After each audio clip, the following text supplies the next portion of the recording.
kung bakit pinatayo siya ng Diyos dahil doon sa pagpatira pa niya sa harap ng larawan, isa nang yung nakalagay, meron doon nakadagdag na left ni Aaron.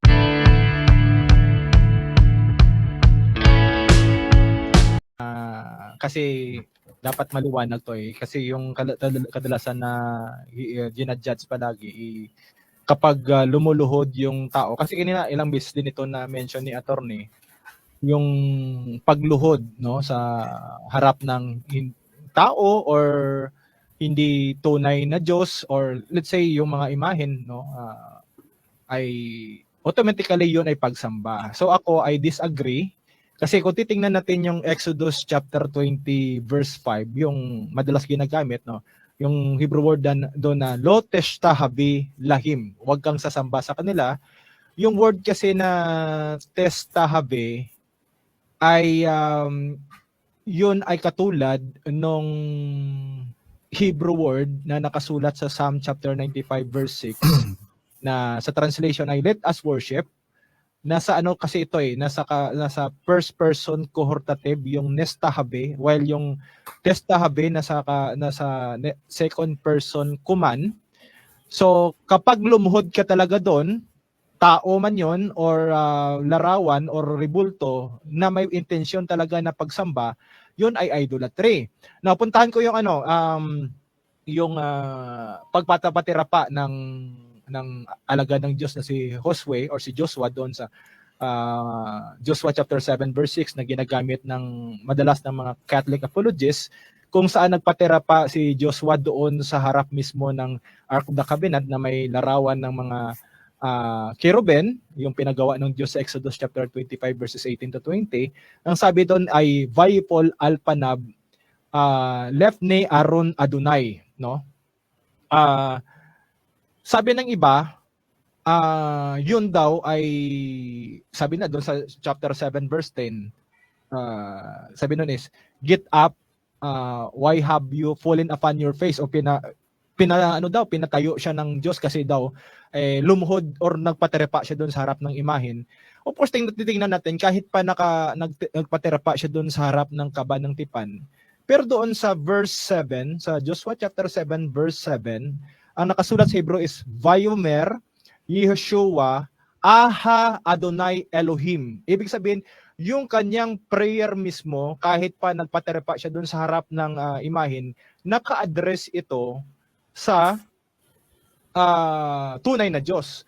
Kaya hindi pwedeng husgahan or hatulan yung mga Katoliko na kahit pa nakaharap sila doon sa imahen, yung kanilang prayer mismo ay naka-address sa tunay na Diyos. And of course, ulitin ko, sabi ni attorney, nakadepende din yung sa intention. Hindi mo pwedeng hatulan yun kasi hindi mo naman nakikita yung laman ng puso at isip ng tao, no? Ang Diyos lang ang nakakaalam noon. Doon sa 1 Samuel chapter 16 verse 7, siya lang nakikita ng puso ng tao, no? Ngayon, pupuntahan ko yung sinasabi ng iba na pinatayo daw si Josue ng Diyos dahil nagpaterepa siya doon sa Ark of the Covenant na may larawan may mga larawan ng cherubim, at yun daw ay lumalabag doon sa Exodus chapter 20 verse 5. Now, dalawang bagay ang masasabi ko dito. Wala pong biblical commentary na nagsasabi or kahit sa panig ng mga Protestant biblical scholars na yun ang dahilan or reason kung bakit pinatayo siya ng Panginoong Diyos, dahil doon nagpaterepa siya dahil sa imahen. Ibang reason kung bakit pinatayo siya ng Panginoong Diyos. Kasi doon sa verse 10 sa Hebrew, no, ang nakasulat kasi doon ay kumlach lamase atanofel alpanika, no? Doon sabi ko nga kanina, get up, why have you fallen upon your face? Kung ang ibig sabihin ng Diyos, kasi ang Diyos doon eh sa original text, no, sa Hebrew kasi nakasulat, kung ang dahilan kung bakit pinatayo siya ng Diyos dahil doon sa pagpatirapa niya sa harap ng larawan, isa nang yung nakalagay, meron doon nakadagdag na left ni Aaron, no? Ibig sabihin, sabi doon eh, kumlak lamase ata nofel alpanika, left ni Aaron. Ayan, yun sana ang nakalagay eh. Now, sa New Testament, binanggit din kanina ni attorney yung sinasabi na meron doon sa na nagpatira pa sa harap ni Silas at saka ni Apostle Paul. Actually, although kahit hindi naman natin doon mababasa talaga word for word yung veneration at saka yung veneration, halimbawa, yung nakasulat sa Acts chapter 10 verse 25, no, na nagpatira pa si Cornelio sa harap ni Apostle Peter, na binatayo siya kasi yung Greek word na nakasulat doon ay prosekunesin, na nasa ano siya po third person active aorist indicative, no? Ang ibig sabihin, yung intention talaga ng pagpatira pa or pagluhod mismo ni Cornelio sa harapan ni Peter is para sambahin siya, no? Now, yun naman doon ang nangyari doon sa Acts chapter 16 verses 29 to 30, yung jail guard, no, nagpatira pa siya sa harap ni Silas at saka ni Apostle Paul. Yung ginamit sa Greek is prosipisin, no? Nasa aorist tense siya. Para sa mga biblical scholars, yung pagpatira pa niya hindi para sambahin. Kaya hindi siya pinatayo ni Apostle Paul at saka ni Silas katulad nung ginawa ni Apostle Peter sa kay Cornelius, kasi hindi naman ang intention niya ay para sumamba, kundi humingi ng tulong. Para doon sa mga kahit yung mga Protestant biblical scholars, para sa kanila yung intention kasi doon, no, nalala ko yung interpretation